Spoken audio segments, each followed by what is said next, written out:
So we like to start off taking a look at the market currently time-stamped right now on November the 2nd at whatever time it is, 4:07 p.m. here on the West Coast time zone. The market cap is standing at $207.5 billion. Bitcoin 63.91, Ethereum back at 200, Ripple 45 cents, Bcash 462, EOS at 535, Stellar at 23 cents, Litecoin hanging tight at 51, and Tether almost back to its $1 peg. We've been watching Tether week to week, and very volatile. Actually, the other week it got down to like 90. I think it got down to like 94 cents, 96 cents, something like that. Well, you just presented here just about an hour ago, and your predictions have remained the same. You're still pegging Bitcoin for 28,000 end of 2019 and 100,000 a few years after. 5 years. Yeah. 5 years 50, after. 50,000 is for 2020. 100,000 would be on the next halving, which is 2023 or 2024. There's one in May of 20, and then I think the next one is 3 years after that. Is it 4 years? So at the end of 2020, it's going to be 28,000? No, 28,000 my target for the end of next year, 50,000 for 2020. 50,000 by the end of 2020. And I think we'll get a nasty correction, and then another run-up before the next halving. And didn't you say that if it doesn't hit 50,000 that you're going to eat John McAfee's dick? No. I said I would eat a cucumber. A cucumber. Listen, I said I would eat a cucumber if DIG doesn't hit 40 cents by the end of the year. Oh, DIG. Yep. I don't know. Many of you are on Ronnie's list and may be following that. That's another story. Vinny, what do you think? Hey, I try to prevent this bubble. I mean, this was the kind of the running joke of last year.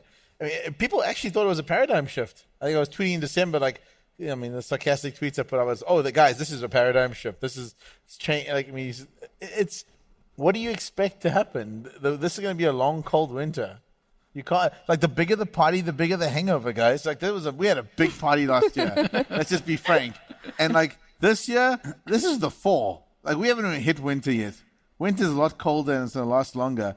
So, you know, I can't see Bitcoin getting to 28,000 next year? By the end of next year. Yeah, I think is weed legal in Nevada? Yeah, it is actually. That explains it. You don't think it's going there? 28,000 next year? That's 40% above where we were in January, 18 months from now. See, it doesn't work that way. Okay. Where is the money going to come from? Like, if we actually I think there's going to be a watershed moment. Right now, we have 1% penetration in the world. I think we are right now, before we were with the Netscape moment, watershed moment on the internet 20 years ago. I could be wrong, but you miss every shot that you don't take in life. This is a shot worth taking. A few years ago, they said Amazon was overvalued because they were losing money on every book that they sold. Today, the company's worth $800 billion. Yes, because they had good fundamentals. Like, they have traction, they had metrics. What are the metrics around... let's just go to Bitcoin. What are the metrics around Bitcoin that makes you believe it's going to get to 20,000? You think Bitcoin is overvalued? No. I'm asking what the metrics are that makes you think it's going to go from 6,000 to 28,000 in 13 months. What do you think is going to happen to your coin in the next 6 to 12 months? Okay, this is not whataboutism. This is, I'll ask you a question. I think there's going to be a watershed moment. The demand is going to go up. At the same time, the supply growth hitting the market gets cut in half. Can we get some boxing gloves? Do we have any gloves? Yeah. In this corner. I'm just asking. I'm asking what the metrics are. That's all. The metrics are that within 2 years, I think there's going to be 100 million people around the world trying to get their hands on a few million Bitcoin. But I think it depends how they're onboarded, though. So right now, at this moment, we're getting all this infrastructure being built, and I'm seeing nothing about it being easy for the everyday consumer. So I agree, it's about 1% penetration at the moment, but we're going to need to see, amazing apps and platforms being built for that to make any sense. And you can do that all in 13 months flat. Well, see, I think that you're being a bit too generous with the price, but if we do see these kinds of companies coming out and building this stuff, then perhaps, maybe not so soon. Yeah. But remember, the market overreacts to bad news, it overreacts to good news. Next time this goes back in favor, the market's going to overreact, and that's why we could shoot past 20,000. So, Vinny, you think winter is coming, right? What? Yeah. I do, actually. So Vinny, you're bumming us all out, dude. No, I think Vinny and Ronnie need to have a podcast and call it the worst crypto podcast. Like, bad news. That's good. Well, okay. So as long as we're going down the bad news line, Well, I mean, let's just hold on. But let's look at the fundamentals for the market right now. You've got 50 to 100,000 people working in the crypto industry worldwide, right? How do they live? How do they survive? They pay their bills using what? They sell their crypto. They sell their crypto for fiat, and they want to pay their bills. Companies like 99.9% of the companies in the industry, other than exchanges, do not make profits. By the way, they have to live, and their landlords don't take crypto; they take fiat.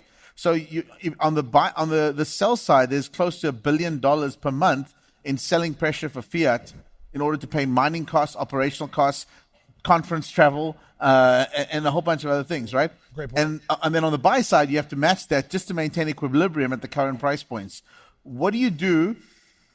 And then as the price drops, you have to sell more of the crypto to get the same amount of fiat, because guess what? When the price of your crypto goes down 20%, the landlord doesn't drop your rent 20% either. So now you have an oversupply of crypto in the free float in the market.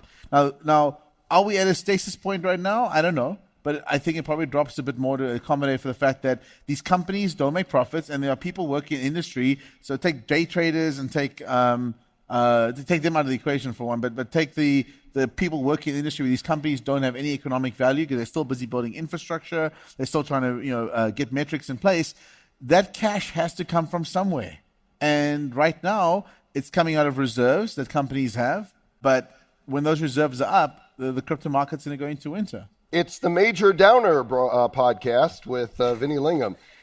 but my point is, I asked Ronnie for metrics and for what are the fundamentals. He didn't give any. I'm giving you guys metrics and fundamentals. 50,000 to 100,000 employees worldwide. Work out the average carrying cost of an employee. Look at the mining cost of Bitcoin at around $200 million a month. This is what miners have to sell to pay their facilities. Where does this fiat come from, people? It comes from buyers. Okay, Ronnie wants to weigh in here. Go ahead. The reason I haven't given any metrics is because I just did a presentation a few minutes ago, and I don't want to bore them and repeat what I said an hour ago. So go watch There's $200 trillion right now in the world in gold, bonds, stocks, and cash. All four of them are overvalued. If 2% of $200 trillion ends up in crypto, you got a $4 trillion valuation, 20 times where we are today. If Bitcoin holds its market share, it goes to $130,000. The gold market is $7.5 trillion, 60 times what Bitcoin is at $125 billion. I don't know how much gold there is in the ground. I know how much Bitcoin there is. I know what the demand is going to be 2 years from now. You want more metrics? Oh! He's going to drop the lapel. All right, let's Ronnie, do that. Yeah, no, this is a good place. Let's Thanks guys for having me on. Let's have everybody autograph this then while we're here. Let's just start along the way. Grab the pen. Yeah, and, please, everyone, whoever wants to get in on this. Ronnie first. Let's just go through anywhere on it. I'm 51 years old. If I bend down, I might not be able to get back up. Bring it up to him. You're kind of the kingpin. So Cater to Ronnie. It needs to be on the piece because it'll get framed like that. So just find your location wherever it is. It's fine. Wait, Vinny Lingham is wrong. Why would you tell him? Ronnie. Can't take Ronnie anywhere. I did right there. I'll tell you what. I'll take a bet with Ronnie. Ronnie, you want to do a bet? Oh. I'll do a bet. Rap battle. We're going to have a rap battle. I'll put money where my mouth is. End of 2019, $28,000. Is that your prediction? Yes. Okay, what do you want to bet? $20,000 to her charity. Okay, fine. Oh. Fine, deal. There you go. All right, let's. So just clarify.